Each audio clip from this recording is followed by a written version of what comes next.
Hello, loveys. Is this thing on? How are we today? On March 11th, 2025. It's a Tuesday, and it may go down in history, I don't know, as Nurse Kim Appreciation Day. I don't know. But it fit real good in with the team today. This is in my head non-consensually. But let's get into the wild world of motions in limine for Commonwealth V Karen Read.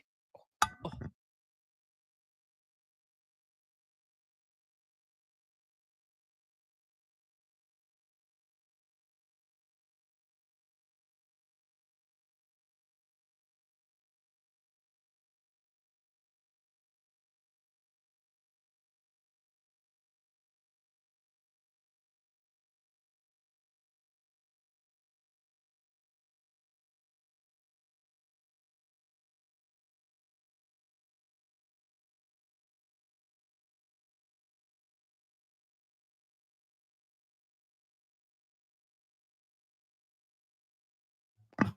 Hi, babes.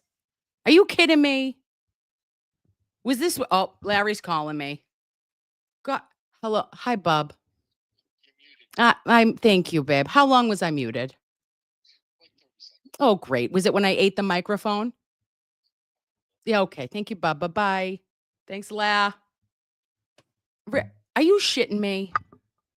She's back. Okay. I love you. I apologize. Listen, I was worked up today. I am still worked up. And I'm going to keep checking the microphone, don't worry. And I literally was moved almost to a tear when I saw motion 571. Stop. Okay. Don't make it weird, Kim. We're going to go over 3 motions together. And I think, guys, that this is the 3 most important motions of all. Now, do we want to talk all the shit about everything that is Commonwealth related? Do we want to go into ARCA and the Slutty Sullivan sisters? Absolutely. But today, we need to talk all the shit about medical issues that are going to, in my opinion, make or break the case of Commonwealth v. Karen Read in 2.0. This is big doings. And we have another shot because every time you're having a trial, we remember this is a retrial, guys, right? So we know that motions in limine were all done prior to trial 1.0, right? And Judge Canoni made some calls that were a little bit tricky. And when we got to read the motions, you know, the batch that came in today, it was like, you know, are we having a cardiac event? Am I hyperventilating right now? I am beyond. Put me somewhere, okay? On a mantle, bitch. I don't know where I belong, but I was teleported. I don't know. Maybe I'm in the war room. No, I'm not. But I wore my blazer. Okay. Because I was like, listen, we're going to be fancy broads tonight because we're fancy. And when we're legal minding, we'll still be sassy, but we're going to have our shit together, at least look like it. Oh, hi, Mary B. And yes, Marie says, I think I need to grab my pearls already. We're in. Not me 45. Hi. Okay. And Melissa from Montana says, yes, slutty sister gossip talk. Whoops, babes, I got you. I always got you. Come on. Who is it? You're talking to me. All right. So let's get into initially. What we're going to do is talk about, I'm going to start with my motion. Stop it, Kim. It's not your motion. Might be. Number 571. And this is the defense's new argument as it relates to Karen Read's blood alcohol content, her serum blood, and the extrapolation data that was conducted. We're going to read the highlighted portions and we're going to talk all the shit. This matters, babes. This matters so much because if you think about what any asshole that believes in the Commonwealth's theory, they've been kind of consistent with, well, we think this is a simple hit and run, right? We think this is a simple hit and run. And I think maybe she was overcharged. Nope. No, Scott. You're wrong. You're wrong. Okay. But we have to look at it from like the ops point of view. All right. And that's important because if there is a way, and with the new precedent that came out with these cases that I don't know, maybe I brought to the defense's attention, maybe not, but maybe, then this will give us another argument that is different than what was argued to try to suppress, AKA not bring this information in trial one. Snap those fingers and let's go. Look at Teresa. She says, factually innocent, 100%. Agreed, babe. Okay, now what am I doing? I should have done this first, but I didn't. So now, Commonwealth's motion, that's the manner, that's the that. Oh. No. Here it is. Got it. Okay, now I need to we're going to love you. Just bear with me. I've got to present something and we know how that goes. Yeah, that screen. Which one? Couldn't tell you. I think it might be this one. Okay, I think so. That feels right. No.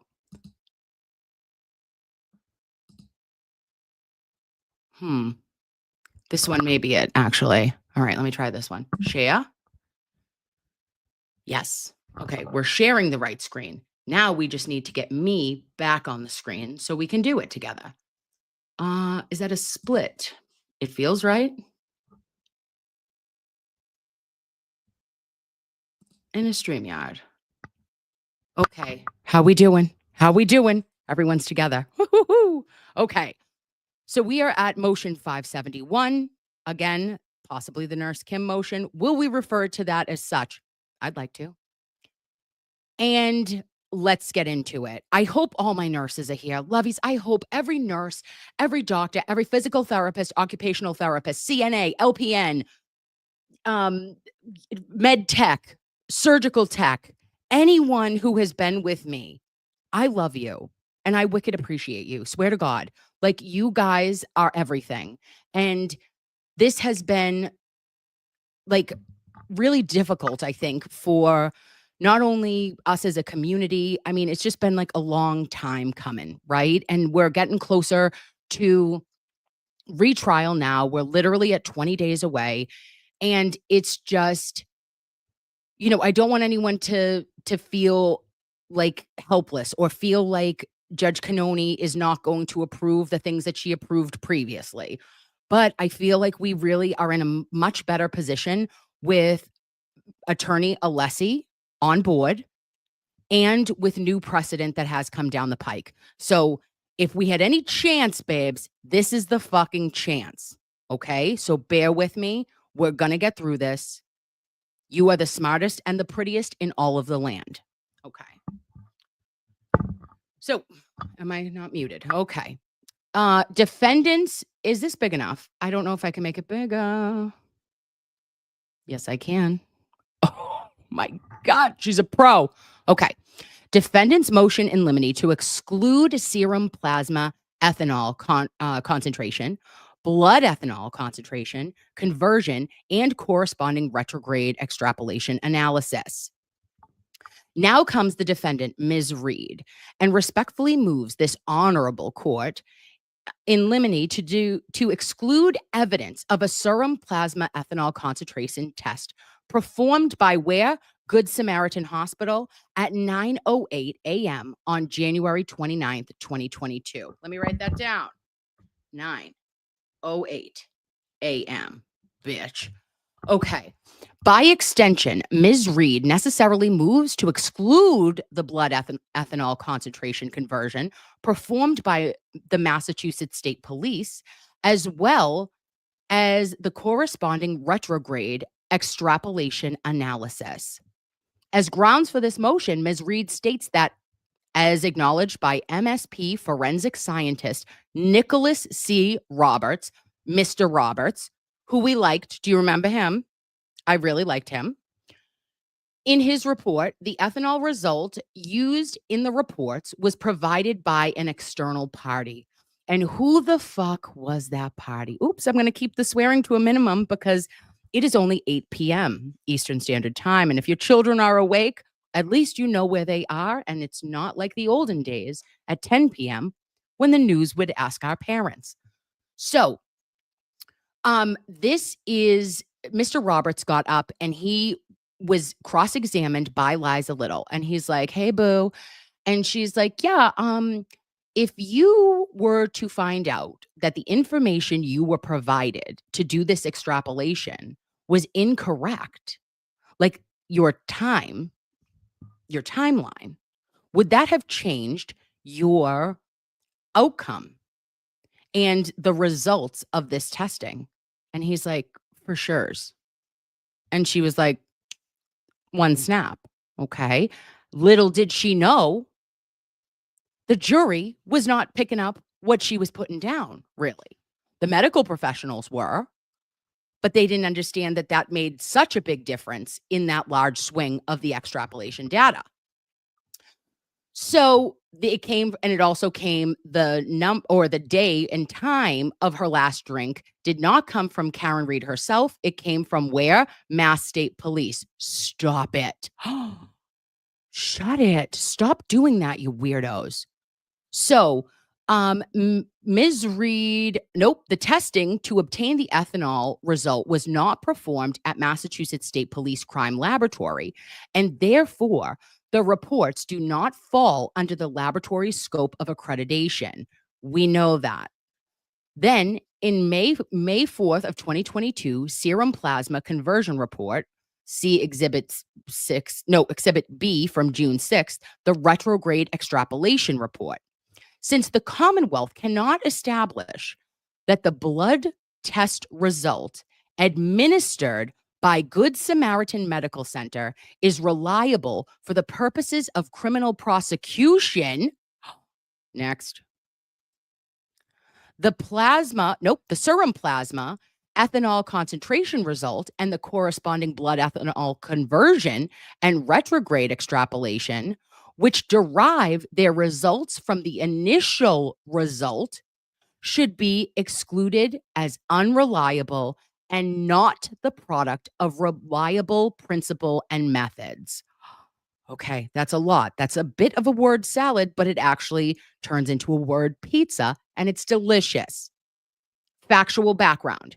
On January 29th, 2022, around 7:26 a.m., Ms. Read was admitted to Good Samaritan Medical Center as a result of the acute grief reaction.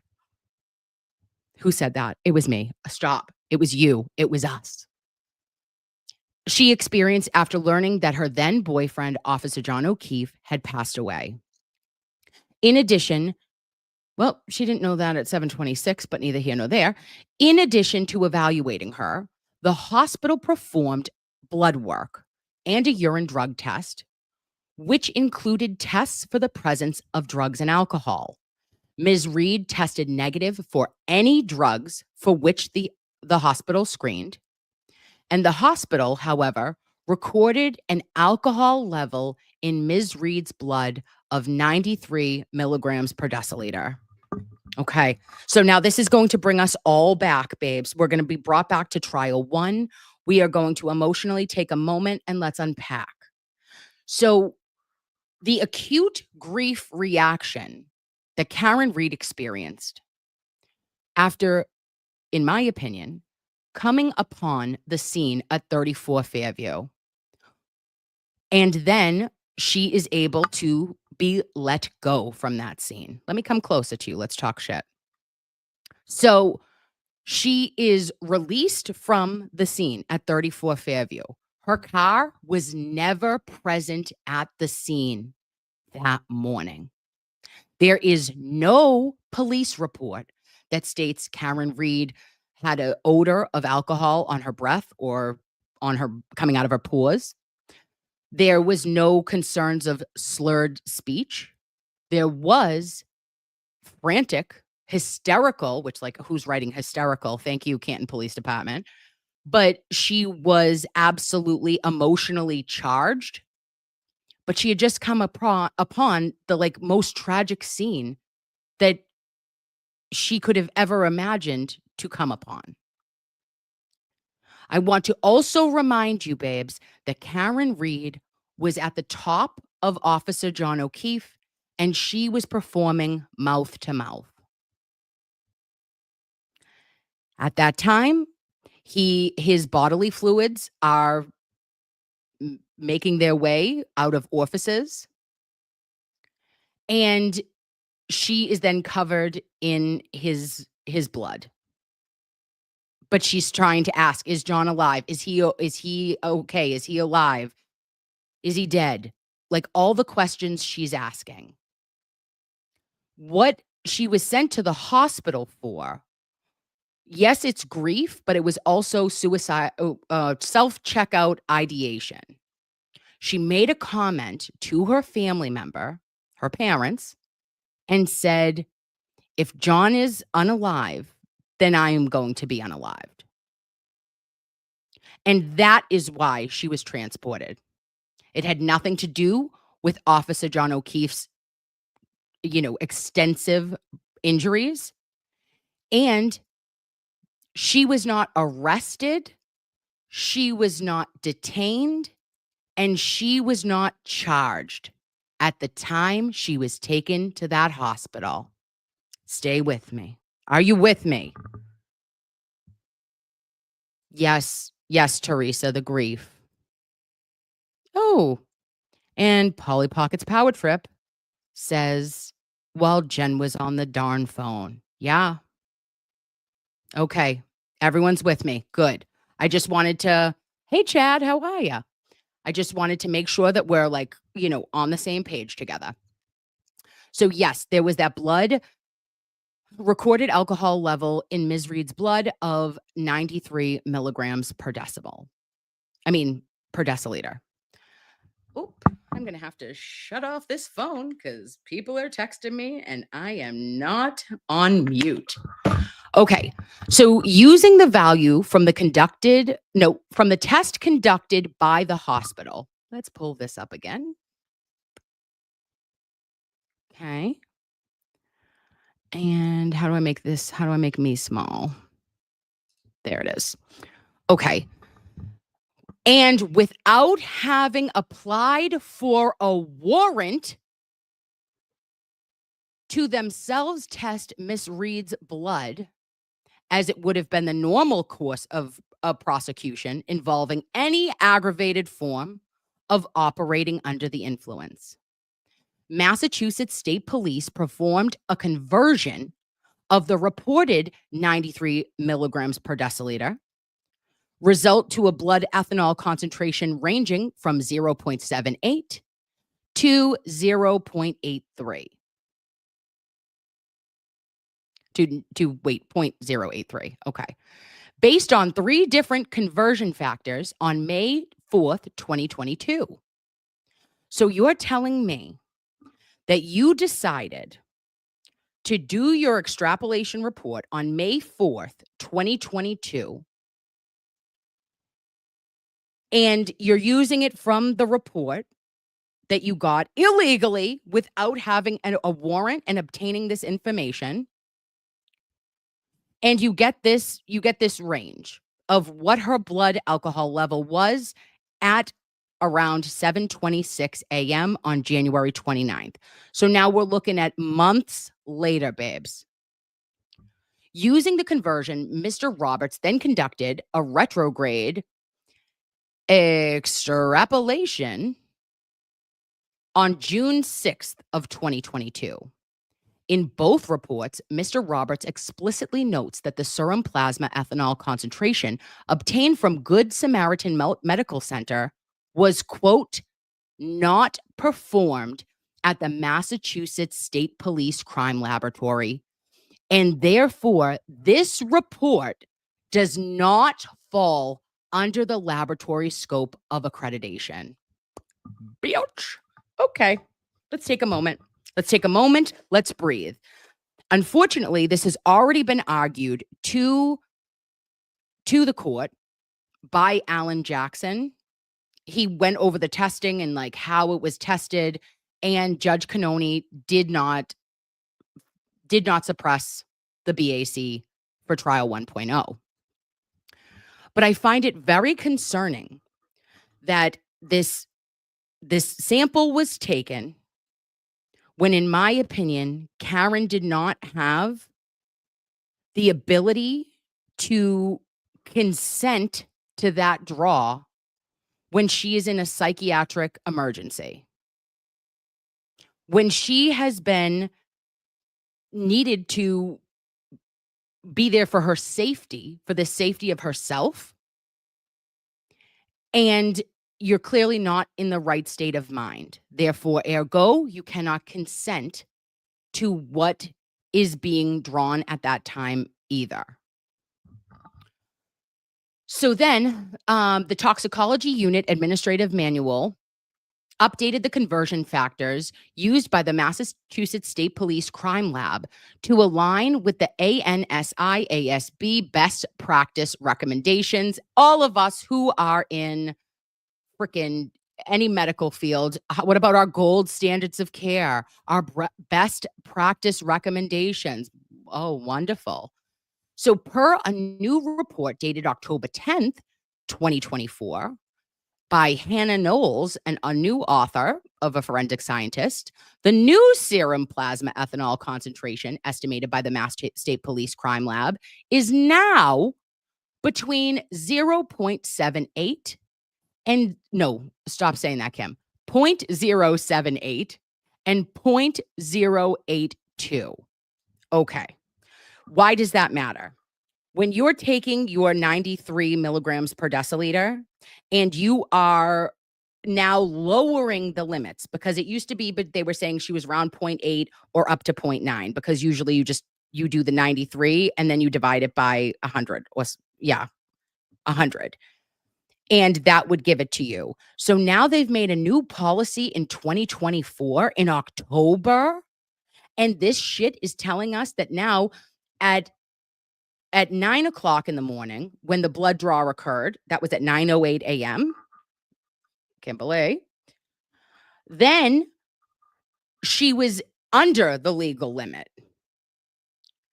because the legal limit for you to operate a vehicle is 0.08 in the Commonwealth of Massachusetts.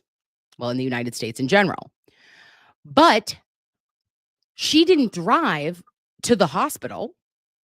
She didn't drive to 34 Fairview. She didn't drive anywhere near when that crime scene was identified. Okay, let us go. Oh, John Courtney says, was there a chain of custody or a warrant? There is no sample, babe. Sample's long gone. They took the report, okay, your lab report, and the Mass State Police just extrapolated back from said report. And absolutely no warrant. Oh, and let me go over here. I'm sorry, Loveys. Let's do this. Hi, Ask Bob. Thank you for being a member for 6 months. And Britt Happens says, I'm seething to hear this. Oh, Britt Happens. Thank you for being a consensual Nurse Kim member for 5 months. And Nurse Sarah and KK love you. Thank you for the endless hours of entertainment. It beats any clam bake on the Cape. Thank you so much, Nurse Sarah. And Bev's sidebar, Jen K says, best 6 months ever. Listen to me. You are the best. I can't stop it. I don't know how we've done this together for 6 months, but I'm obsessed with you.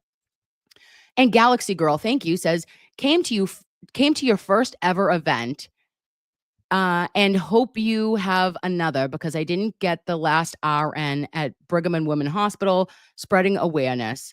Also, I worked with Heather McKinnon, who wants to come with me to the next event. I love Nurse Kim and Free Karen Read. Heather McKinnon is an angel face, and she was my best friend Justin's mom when we were kids. And Heath, I love you, and I would love to see her sometime soon. And Kim, I love Labradors. Thank you so much, Lovey. Hello, all. I'm late to the party. Have we had to clutch our pearls yet? We're right there, Kim. We're right there. Okay. I also love a Labrador and I want to punch a proctor more than ever before. We might have to change our scenery. Okay. Hold, please.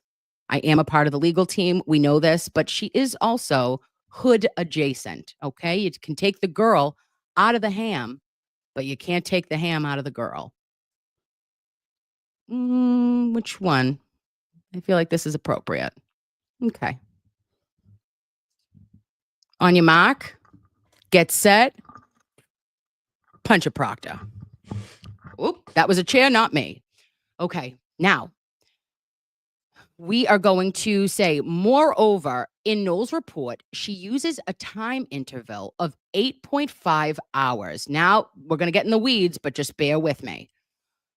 With an additional 2-hour allowance from the time of 12:45 a.m., the time of the alleged incident, in an attempt to, quote, account for the uncertainties associated with the drinking history of the subject prior to the time interval.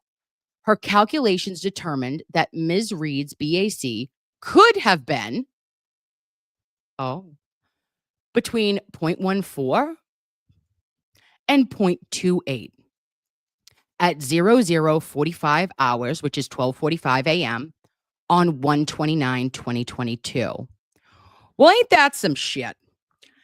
Because, babes, that's the time that we started with believing that the incident allegedly occurred at 34 Fairview.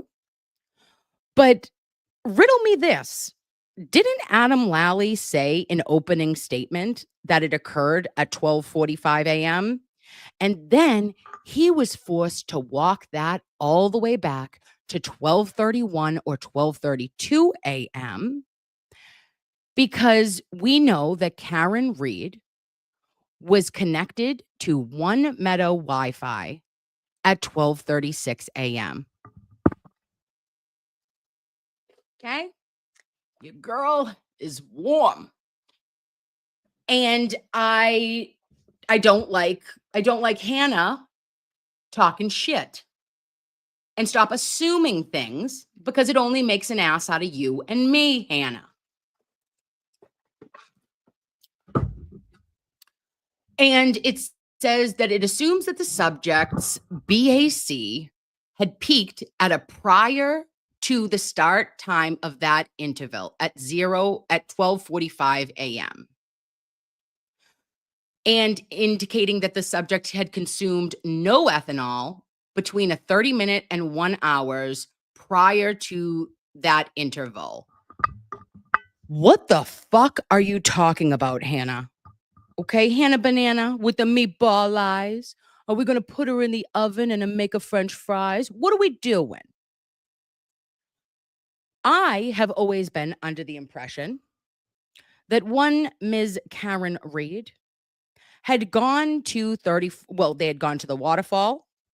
Officer John O'Keefe had been at T.F. McCarthy's. They bop over to the waterfall.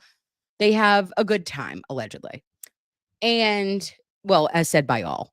And then they get back, invited back by who? Jennifer McCabe to go over to 34 Fairview. Karen's not into it. Okay. She's immediately not into it. They get to the house and she leaves that house. Officer John O'Keefe is not well ever again. And she gets home to One Meadow, pulls into the garage at and is there by on or before 12:36 a.m. And I think that Karen was bullshit. Okay? I'll say this till the wheels come off. Karen was wondering if Officer John O'Keefe was trying to play hide the salam. You heard it here. Okay? What are you doing? And I'm getting more pissed off because you're not answering the damn phone. Like any other one of us women or men, any of us would be like, hey, I'm going to need you to pick up this phone immediately. I'm home with your niece and you're out gallivanting, potentially playing, peekaboo with pastrami somewhere. I think not. Okay? I think not, sir. Not on my watch. Fucker. So, that's what she's thinking. And you know what goes with our increasingly agitated and unwell messages that are slightly bitchy, and yeah, shit happens, okay? What happens there? I believe that there was a couple of nightcaps, okay? She was like, "Ho, ho, ho. Oh, ho, ho.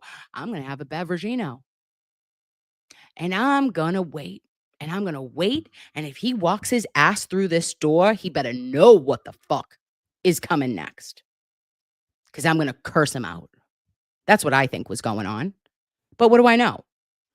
But now we're looking back and saying that this is indicating that the subject had consumed no ethanol, aka ETOH, and between 30 minutes and 1.5 hours prior to that time interval.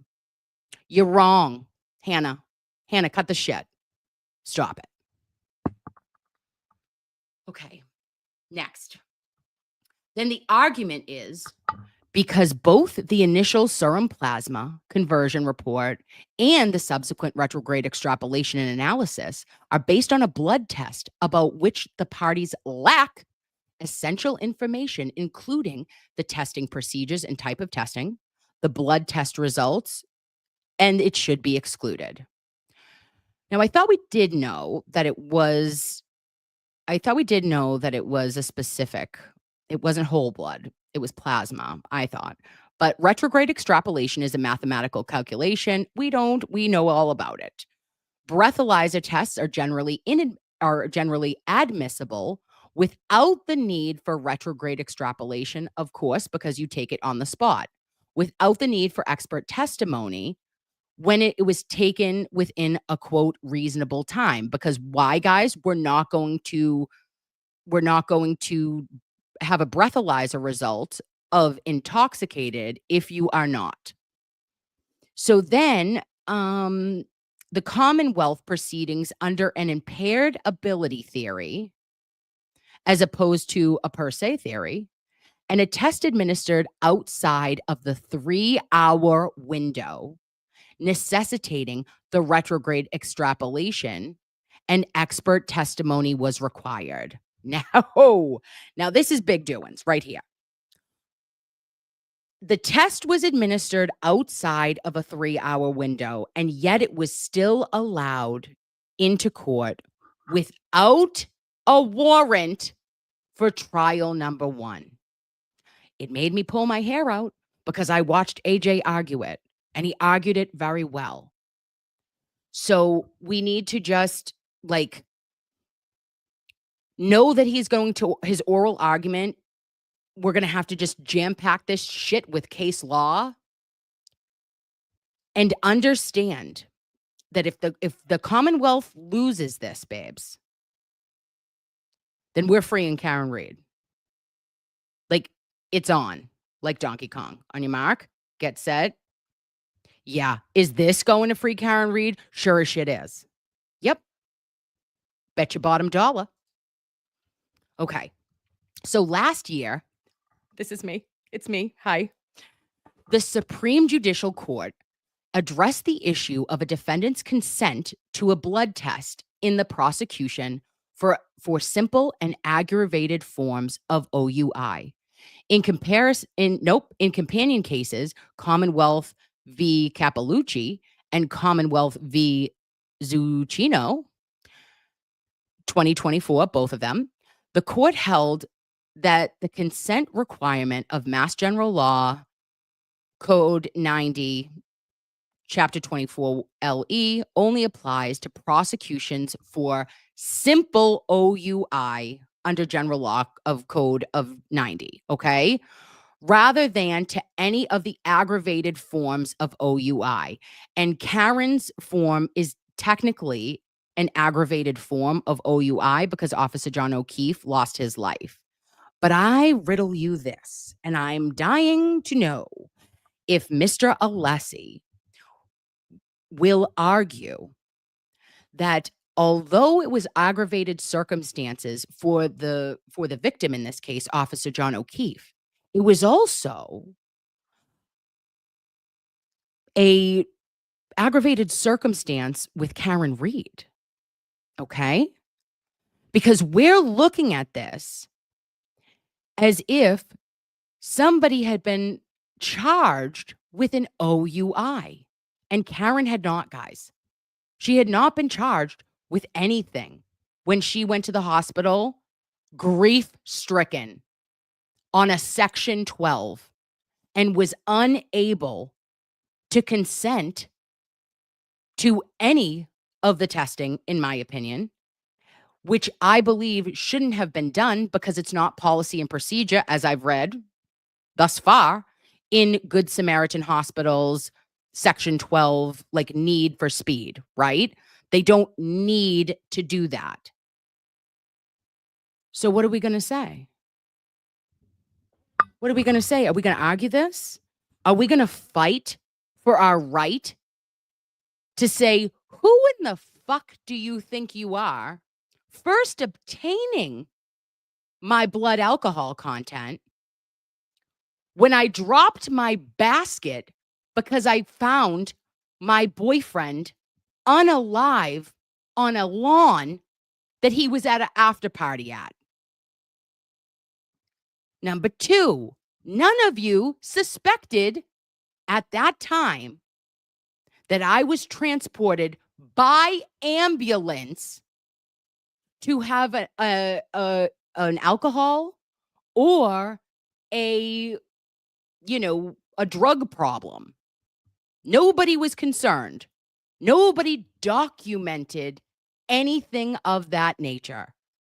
And that is huge, right? Okay. Who am I?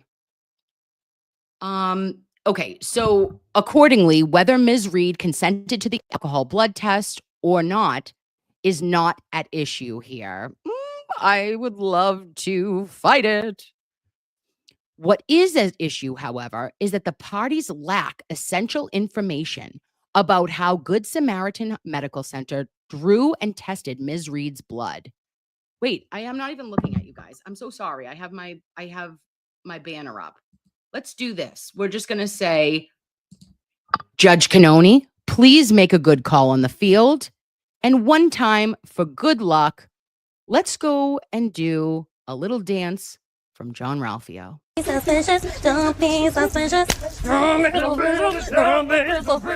Ralphio? Sorry, babes. Okay. Oh, where did I go? Okay, I'm here. All right, let me see. What are you saying? Bob says that's not how they record things in Mass. What do you mean, Bob? Talk to me simple here. Plain on the field. Be Judge Cannoni. How do they not record things in Massachusetts? Because I'm a registered nurse in Massachusetts. Because I've drawn blood for years in Massachusetts. Because any medical professional, if it's not documented, you didn't do it in Massachusetts. Do tell. Oh, Sam Poop says, hi, Nan. Is it our Nan? Is it the only Nan?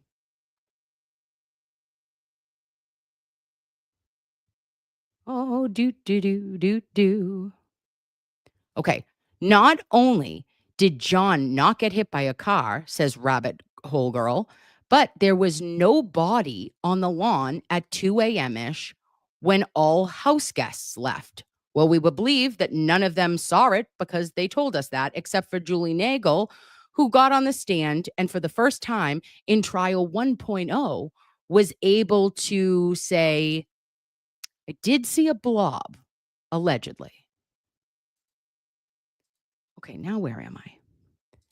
Okay, babes. We're hiding here. Okay, so also there was on the list of people that could be called from the Commonwealth side. Who was on that list? Do you remember from Good Samaritan Hospital? It was the nurse. Do I know if it was the nurse for Officer John O'Keefe or if it was the nurse for Karen? I don't know that. But you know what we do know is that both of them had the same ER doctor. And who was that? Dr. Justin, I don't fucking remember anything, Rice. Okay? Can't tell his ass from his elbow, that one. And didn't also document anything.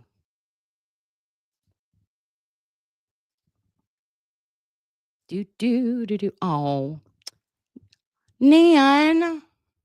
Stop it. Goodness gracious. I didn't even see that. I'm sorry I got lost on the StreamYard, Nan. I am going to keep showing up. I want to tell you this, Nan. Today, I felt like a light inside. And the light has been kind of dimmed at times because of how frustrating things can be. And with the Commonwealth, we sometimes say nothing is going to go right, but I always try to be on the positivity train, right? Like not toxically, but I try to say like, no, we have truth. We have facts. We are in search of truth and justice. And we know the science. We know that injuries need to make sense. They need to be not only consistent, but medically conceivable. And Officer John O'Keefe's have never been that as it relates to a motor vehicle sideswipe pedestrian situation. So when I saw this motion, specifically 571 from the defense, my light, like, I was like, this little light of mine, I'm gonna let it shine. And I felt like I was like, bitch, we can do it. We can get there. We are gonna be there soon. Okay? We're coming up to retrial. This has been a clusterfuck of epic proportions. And we're gonna punch a Proctor one more time before we get back into this. Because Mass State Police has done a real great job at just fucking up our souls. And it's like the layer of these onions never stops. So on your mark, get set with me, clutch your pearls, clench your butts, and get ready to punch a Proctor. 1, 2, 3. Punch a Proctor. And I thank you, Nan. I thank you for showing up. And I know that we're all doing it because we know in our hearts that Karen Read is innocent, factually. Thank you so much. I appreciate you. Okay, now while these requirements pertain only to analysis working for the state police and not to hospital personnel, see Commonwealth v. Dyer, they are in place to ensure that blood testing for ethanol undergoes a standardized, reliable, repeatable procedure. The Massachusetts State Police utilize gas chromatography testing rather than enzymatic immunoassay testing, which presumably would be used by the hospital here. In the medical records provided under chemistry section, oh my God, there is an annotation regarding the drug test which states, this report is intended for use of clinical monitoring and management of patients. It is not intended for the use in employment-related drug test screening or court-related proceedings. Oh, babe, that wasn't in our last motion. That wasn't argued at all. But we know that. We know that. Any of us that work in the hospital, listen, babe, we're here to treat you. I'm not here to be a judgy bitch face. I am here to make sure that you live. That is my job. Whether I like you, I don't like you, I have any feelings about you, my job is to save you. Based on anything. No religion, creed, color, anything, nothing matters. I am here for you. And our hospitals, especially in, a woke Commonwealth of Massachusetts, you would think that the ability for us to be able to say that we're here to save a patient, and then when they haven't even been charged, we're still paying for this by handing it over to the Commonwealth. And who handed it over? When was the records request? I want to know everything. You know what I'm saying? Okay. So then it says samples are not routinely tested for adulteration and are assumed to be within the normal physiological pH range of 5 to 8. See attached page of Good Samaritan medical records. The alcohol result is beneath this annotation. It is not clear whether the annotation applies only to the urine drug screen or to the alcohol result as well. Well, let me tell you something, babe. It's both of them. Because your toxicology came in the form of a urine and a blood draw. It's both. Let me clear that up for our defense team. That's what I do. Hi, I'm here. And that is very important that is stated, in my opinion. Karen Griswold says, so bizarre. I know, babe. And Pokemon, oh, really? Yes, really, babe. I pinky swear, all of the talk screen is literally just for us to use clinical monitoring, right? God forbid somebody took a bottle of pills and then what happens, right? They take a bottle of pills and they wash it down with whiskey and they're trying to what? Unalive themselves. We need to clinically monitor you, right?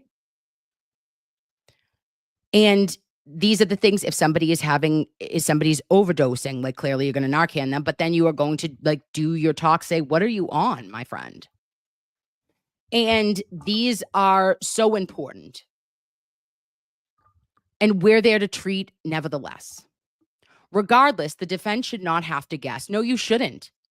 And the Commonwealth should have, at minimum, provided documentation from the hospital regarding how the alcohol test was obtained, through what procedure, by whom, and what manner of testing was used, i.e. gas chromatography or enzymatic testing, the latter of which would have yielded a higher result. It did. And they did use it through enzymatic testing. And I know that because we watched Trial 1 with the doctor. Remember, I used to work with him at Kearney. He hasn't touched a patient since Christ was a cowboy, babes. I tell you this. Okay. So, also, he told us, if we remember back in that testimony, I'm not going to be able to pull it up because I have too many tabs open already. But he said that they had taken out, he had his phlebotomist take out all of the alcohol preps. And there was no alcohol preps in the supply closet because that would have affected the draw, and the results as well. I want to know everything. And I also, since day one, have said that Karen's multiple medical diagnoses, it matters as it relates to how she is processing ETOH, even her food, any regular drinks. Karen processes it differently. She has MS. She has Crohn's.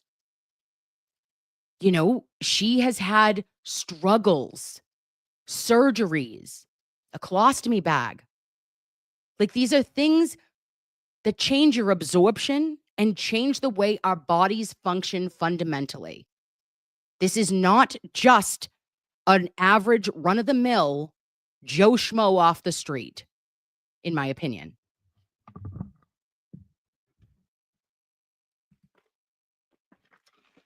Alessi's binder said is greater than Brennan's binder. Absolutely is. But they never called the phlebotomist, right? Correct, babe. They never called the phlebotomist and they never called the nurse. Only the ER doc and the lab doc. Regardless. Oh, we already did that. Sorry. Don't be repetitive. Okay. The fact that Mr. Roberts and Ms. Knowles each separately acknowledged in their respective reports that the serum plasma ethanol concentration test does not meet the accreditation standards for reliability. Bitch. So you're writing it. You wrote it. You wrote it all over the place. Both of the Mass State Police, humans, Ms. Knowles and Roberts, they said, hey, this isn't done the way we typically do it. So it doesn't meet our accreditation standards for reliability. So why are we using it? That doesn't seem fair to Karen. And when we look at what the Commonwealth has tried to set up, is even if there is no dismissal of charges 1 and 3, we know they're hanging their hat on 2. Manslaughter, under the influence of liquor. But you haven't met any of your burdens to be able to admit this in, evidence and information, in my opinion. Oh. I got a no, says, as an ER nurse, nobody called us. Yes, ma'am. And then it says that the defense does not take issue generally with accepted scientific practice of retrograde extrapolation itself, but rather with the data upon which it is based.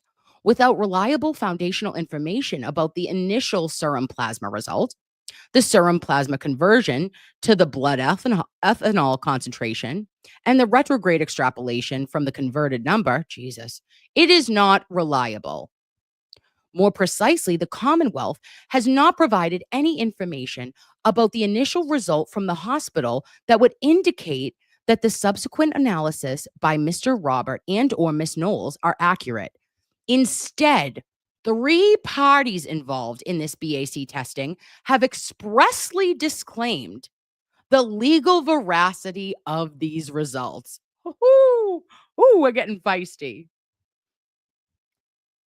And states that a certificate signed and sworn to by a chemist in the department of the state police or a chemist of the laboratory certified by the Department of Public Health, Mass DPH, which contains the result of any analysis made by such chemist, the percentage of alcohol in such blood shall be prima facie evidence of the percentage of alcohol in such blood. The analysis of Ms. Read's blood was not, in fact, made, at least not completely, by the chemist who signed and swore the certificate, as it is admitted into the reports by the MSP, Mr. Roberts, and Mrs. Knowles. Oh. In his testimony at trial, Mr. Roberts admitted that while the standard lab testing procedure is conducted in 2 separate tests, he conducted no testing himself and merely assumed that the hospital's tests were accurate. Okay, to all of my nurses. Hi, babe. All of my nurses, all of my medical professionals, any phlebotomists, anyone. Babe, are all of our tests 100%? Do we have 100% test rate of accuracy? Or are we at all times practicing medicine?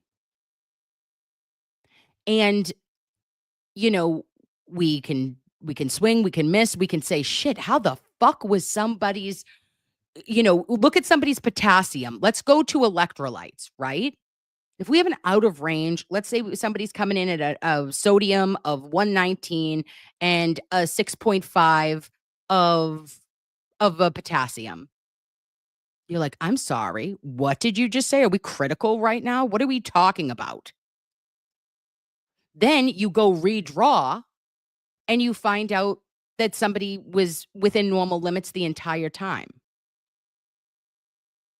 Right? God, that was weird. Like, I don't understand how that happened. Like, you can have a critical lab that is not accurate. You can have a lab that is not accurate. It is not 100% at any facility, and it should have been tested, and you just assumed, again, with that assuming, it makes an ass out of you and me. You're assuming that this is all correct. Well, I wouldn't. I absolutely wouldn't. And we know damn right well that Karen Read her blood was never drawn again. Or run again.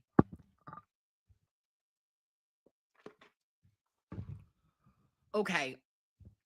So then it says, like we have here, is a serious problem for the reliability of the extrapolation result. If you do have to base the extrapolation calculation on good, your starting blocks have to be good. So you have to know the times in which the blood was drawn, the time of the incident, and essentially what your value was for your BAC. All three of Mr. Roberts' key factors are not clearly known. I said that. Then we know that addressing the issue of pure evidentiary admissibility, it tells us that records are kept by hospitals, shall be admissible, and may be admitted to court in its discretion.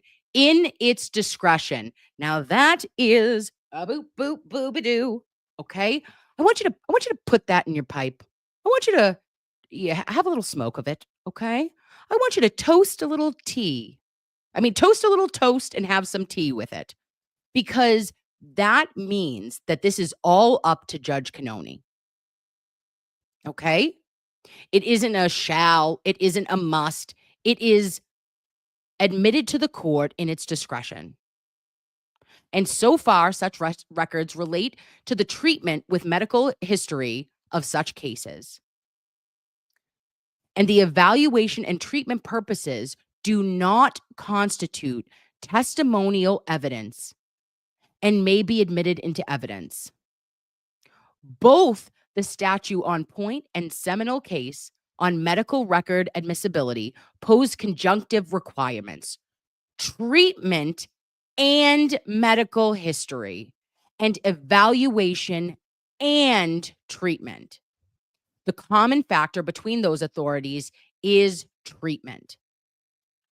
Ms. Reed's visit to Good Samaritan Medical Center on January 29th, 2022, and the records produced therefrom were explicitly not part of any process of the administration of medical treatment. Oh, throw it, catch it. Did you catch it, babes? Because they did not have to treat Karen for the laboratory results that were obtained. Let it sink in. Not part of her treatment because she was there for what?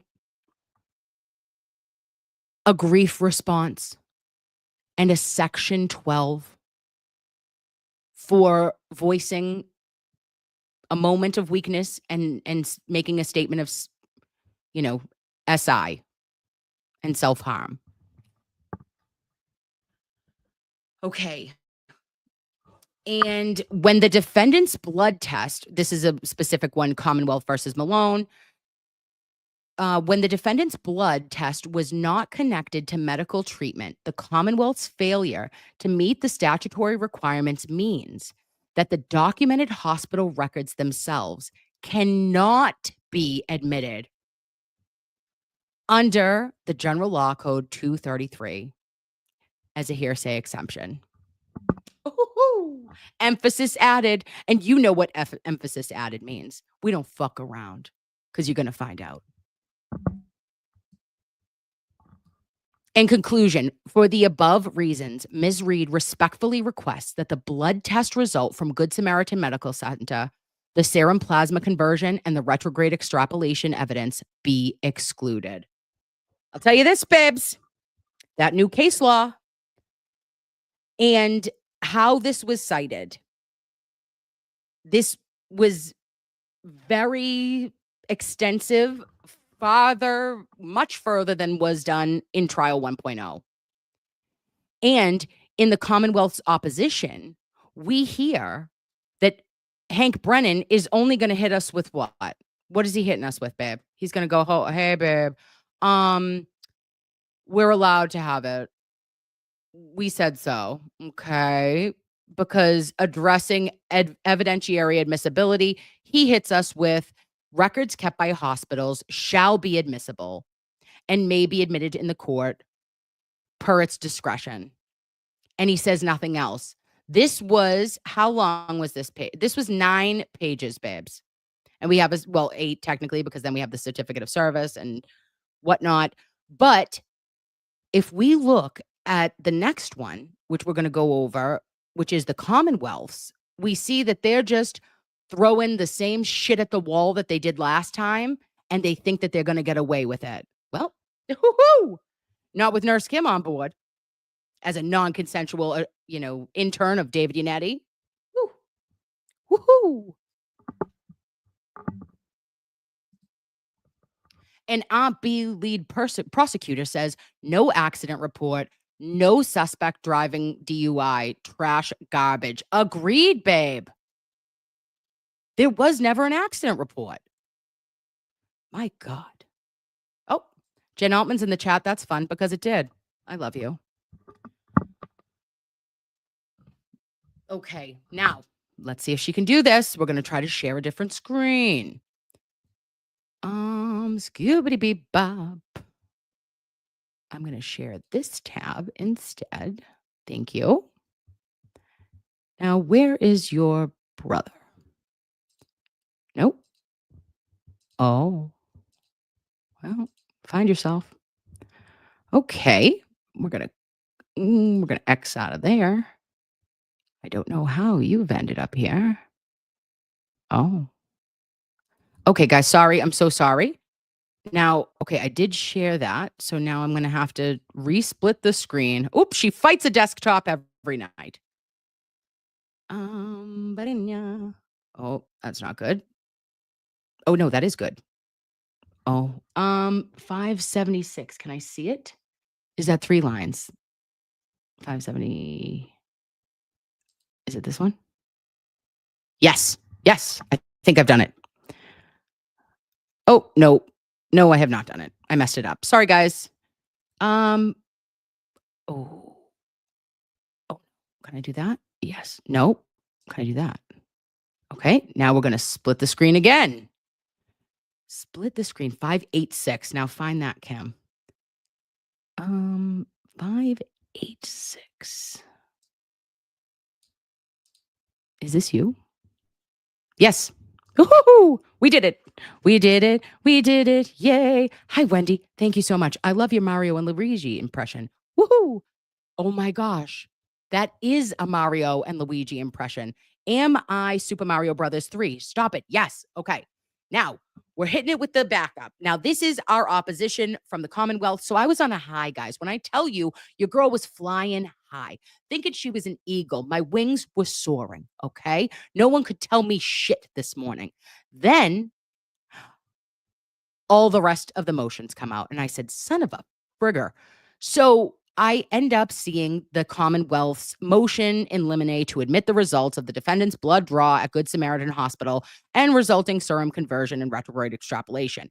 I care about the BAC, the extrapolation. He's just going to extrapolate my fucking ass. Okay. And I don't got time for it, Hank. Okay. I got a migraine and, I don't particularly give a shit. But let's get into what they have to say in their, how many pages? Oh, two pages. Seeming a little light in the loafers there, Hank. All right. So Commonwealth's motion in limine to admit results of defendant's blood draw at Good Samaritan Hospital and resulting serum conversion, retrograde extrapolation. Got it. Now comes the Commonwealth and respectfully moves this honorable court in limine to admit the evidence about the defendant's blood draw at Good Samaritan Hospital during the course of her medical treatment. Bitch. What about her medical treatment? You don't know what her medical treatment was. You just have her labs that didn't involve her medical treatment. But again, you didn't do your summer reading, Hank. Hank Francis, fuck off. Okay. So, and the alcohol serum conversions and retrograde extrapolation to get the percentage of alcohol in the defendant's blood. A certificate signed and sworn to by the chemist of the state police or a chemist of the laboratory certified by the Department of Public Health. We've already talked about this because the defense does everything. Okay, the defendant's medical records of the blood test is admissible under General Law Code pursuant to that statute. Records kept by hospitals shall be admissible. Ooh, shall be. So not shall be, but shall be. And what do we know about this, babes? This is when we get our shit together and we remember there's a difference between shall and must and may. All of the law has a meaning.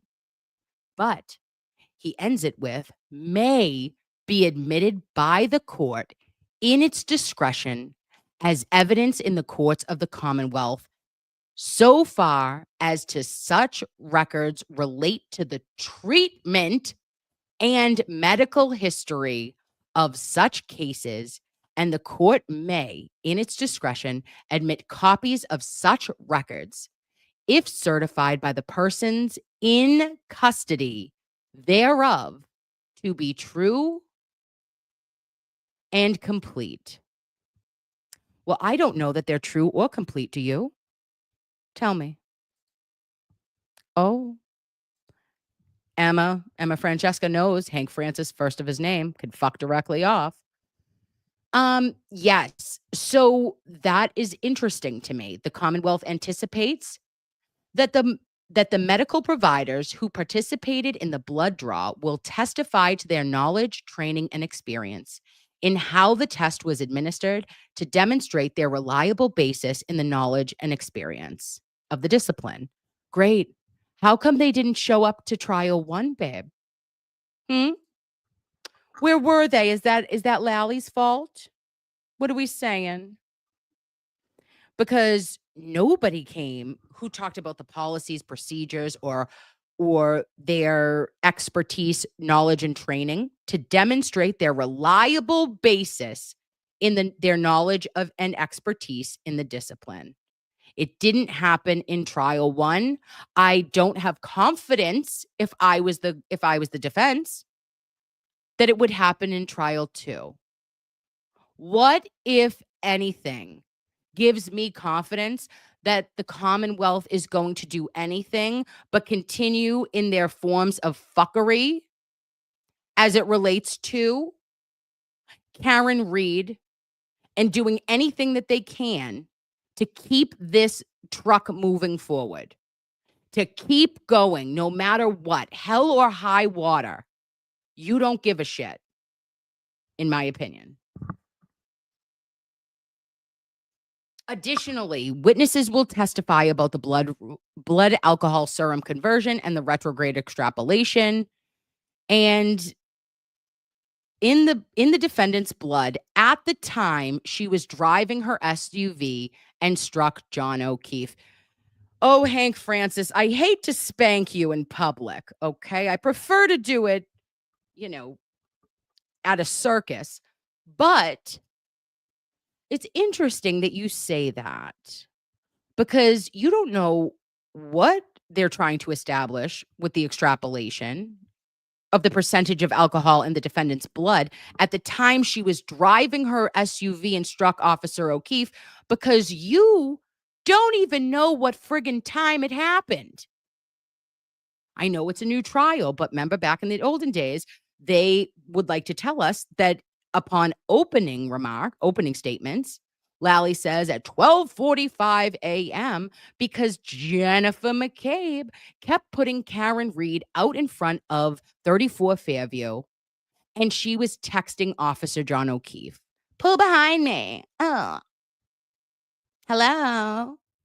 And saying that she was seeing Karen and John. And then Trooper Guarino drops the bomb and says, yeah, Karen Read connected back to One Meadow Wi-Fi at 12:36. Our girl didn't do it, and we know it. Okay, so he said nothing. Nothing was specific to Karen. He just cited all the case law. You have 2 pages. You can go pound sand. You are not a great motion filer.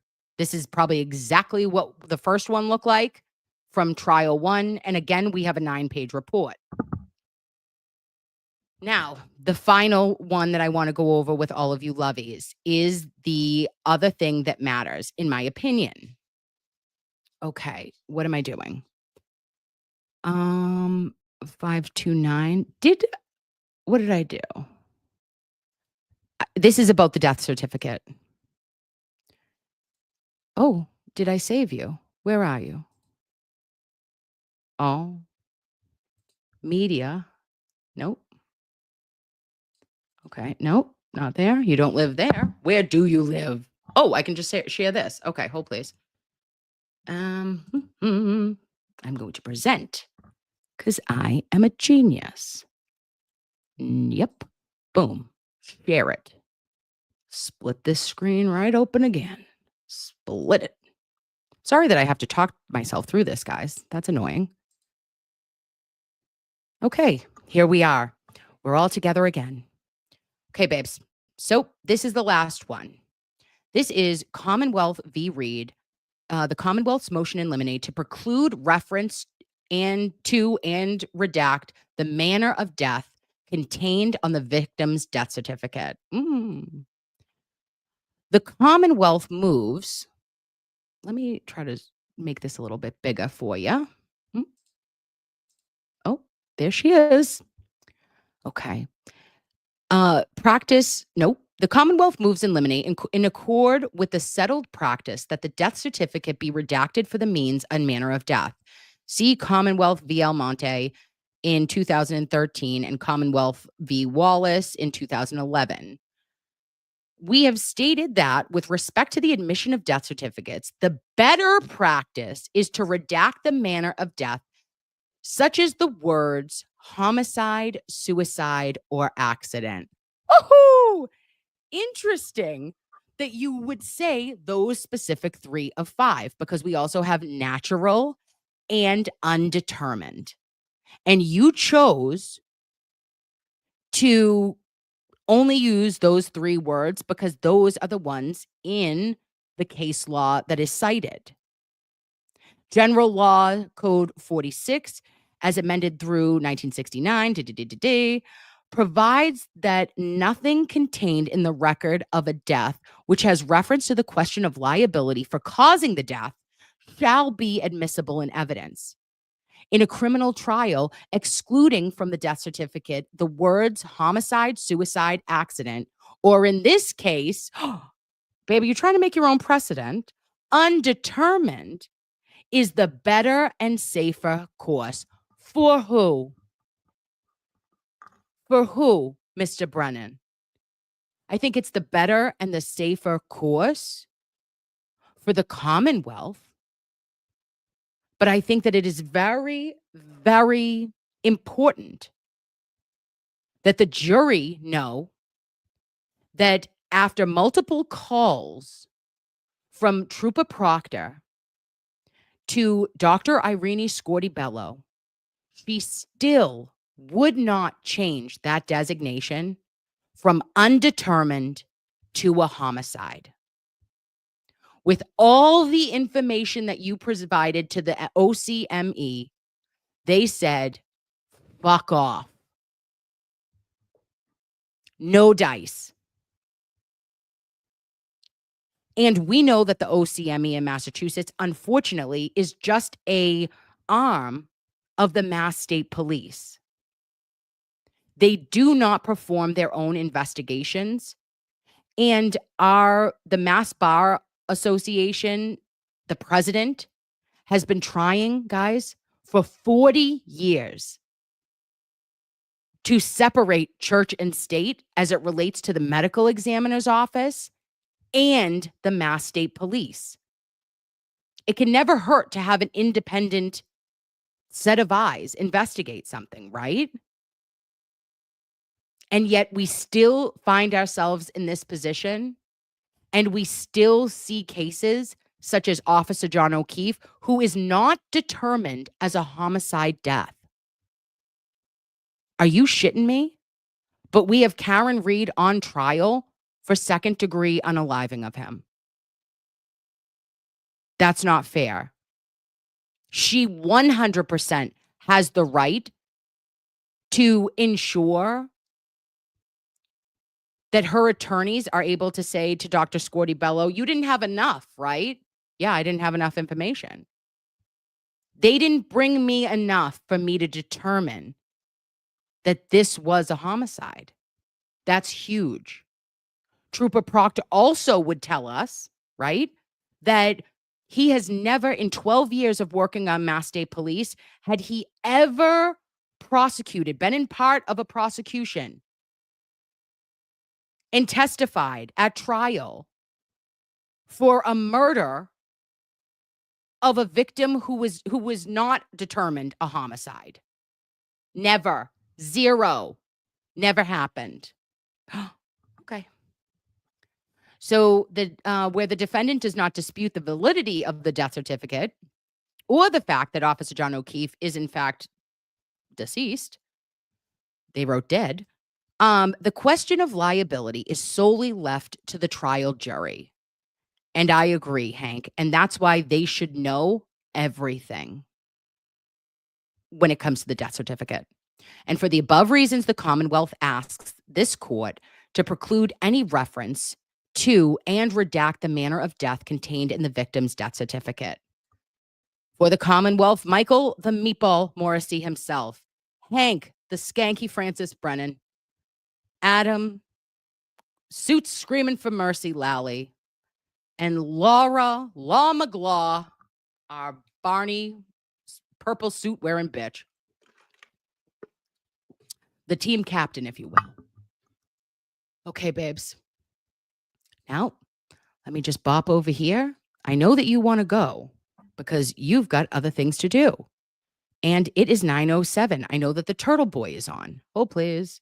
Where am I? Okay, get rid of that. I'll make myself bigger. Okay. So those were the areas in which I wanted to just discuss with you and tell you that, like, this was a great day. This is what we've tried to make a difference upon for Karen, for justice, and for truth. And if you are feeling it in your heart or in your spirit and you would like to donate $12 to the Karen Read Defense Fund for Nurse Kim's fundraiser, the $12 for 12 experts, I'll be reading them over this weekend, and you will be entered for a chance to win what? A little Nurse Kim pearls to clutch them and to clench your butts with, okay? And we'll all do it together. But this motion was incredible. It means something. It is thoroughly, thoroughly composed. And I pray for Karen. I pray for the Reeds. I pray for Officer John O'Keefe's family. And I have a feeling that this is going to end in an acquittal of all charges. Karen will be exonerated. And in my opinion, when these motions are argued, it's not going to go the way everyone thinks it is, i.e., the Commonwealth, and that they will get everything because you can see the effort, the case law, and facts matter journalism. At the end of the day, it has always been about facts, and that's what we have on our side: science-based evidence and facts. All right, loveys. I love you all. And says, what if anything? Said Kim, we need a live with Miss McKinney. I just did a post on frickin' on TikTok, lovey. So if I hear from Miss McKinney, I would love to have a little chat with her either on TikTok or on YouTube. And Ellen Del Rossi, thank you so much for a super sticker, lovey. I very much appreciate you. And my petty paralegal, my sister from another mister, but a same mother, Mary Malarkey. My sister Kim, we love you so much. I love you. And then Kathy S. became a consensual YouTube member. I appreciate you, Kathy. And Technical Out says, love to love you, Nurse Kim. Best chat in the game, too. I'm also known as Piney Woods. I know you, Piney, and or Technically Out. And Random Girl, thank you so much for gifting 5 Nurse Kim non-consensual memberships. This is a wild place. I apologize in advance. And, just poke around behind the curtain. See if you like it. If you don't, I understand. And then, Kim, I Love Labrador says, I'm entertained when Nurse Kim talks herself through things. Babe, the desktop will always be a need for me to speak through it. I can't help myself. I apologize. I do a third person. It's a whole sitch. Thank you. And then Hanky Can't Do That by Bob Alessi says, Kim, it's in your pocket. Go ahead and give it to Hank. Hanky Can't Do That. I got one for you. Oh, look. I was just looking right here and I found this for you, Mr. Hank Brennan. Take it. There it is. Okay? Don't spend it all in one place, you fuck. Sorry, that's fresh. That's very fresh. And Random Girl said, what I want to know is why Dr. Stonebridge is good enough. Why is the CW calling a neurologist? Well, babe, I love that you asked that. And I wanted to tell you, Dr. Stonebridge is good enough. She's a quadruple board certified clinician, babe. She's the best. We have a neurologist with 1 board certification. Christ knows how many years of practice, but no pathology, no other certifications. And they're calling this neurologist. But if you want to watch, I did a video last night and I went over the motion to exclude by the Commonwealth that was filed last week. And I talked all the shit. And I don't think he's going to be able to testify to anything because of his board certifications, right? Like he only has so much. So he wouldn't be able to opine to anything post-mortem. And he, sure as shit wouldn't be able to opine to anything relating to Officer John O'Keefe falling backwards and hitting his head on ground that was hard as a rock. No. Oh, and Miss Parks in the house. Happy Tuesday, Nurse Kim. Thank you for going through the motions with us. Oh, shout out to Papa. It's been a roller coaster for a few weeks with JBC, Hanky and his pencils, and the constant and ongoing egregious behaviors of the CW. Mrs. Parks in the house. Let me put these on for you, babe. I love you. I miss your face, and I hope you are doing so well. Mrs. Parks was. Where was she? At the Oscars. Shut up. Did she look like $1 million? Of course she did. Okay. She's an upper class bitch. I'm a Timu, Mrs. Parks, and I always will be. I love you and I thank you. And technically out says, thank you for all your hard work, Nurse Kim. Love your face and voice. Keep showing up, everyone. Yes, I hate my voice, technical out, but I try my best to keep us all like, you know, with our hands and feet inside the vehicle. We know the ending because we have the facts and truth on our side. And I appreciate you for showing up. I appreciate all of you for showing up.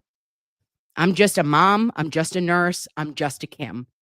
And it like literally means so much to me to have my best friends from out of town show up for me. And Jehehe said, what was Yanetti's vibe aura when you met him? Break it down for us, sis, because holy spaghetti, that picture was fire. Okay. Okay. No offense, Mrs. Yanetti. I apologize. I don't mean to be fresh, but I don't know what what colors are auras? I can't even think, but his is fucking awesome. When I tell you this man he has an intensity in his eyes that he is always thinking. His brain is going, going, going. But he is such a gentle soul. I mean, I'm telling you, tall, drink of water. You want to look at those dimples? He's dimping for days. I don't know what to do with my hands. Okay. I'm just sitting there like a fucking weirdo. Hi, Misty and Eddie. Like, I was like, ooh, we were, chit-chatting and whatnot, but he's funny. He's kind. He's intense. He's also got like, he's got a little bit of like a we fucking eyes, and that's not appropriate. It's not appropriate, but they used to call him bedroom eyes, I think, back in the olden days. And he's just very alpha. Like he's like an alpha male, but also can show like a softer side, is how he seemed. Do I know anything? No, I'm a non-consensual intern, but I was obsessed. You know that. I look at him like a bowl of spaghetti. I can't help myself. It's, actually, shut up. Remember when I said I was going to take down a picture of me and Mr. Nurse Kim and put up a picture of me and Mr. Yanetti? It's happening this weekend. I'm not going to take it. No, I'm not going to take Mr. Nurse Kim down, but that specific picture, people were saying, they were like, Kim, you look so lovely. Sorry, couldn't fix my face. I was like on a 10. I was like, hey, was it just me and Mr. Yanetti? All right. So that's all the SHIT. All right, lovies. I love you so much. Have the best night. Go be free.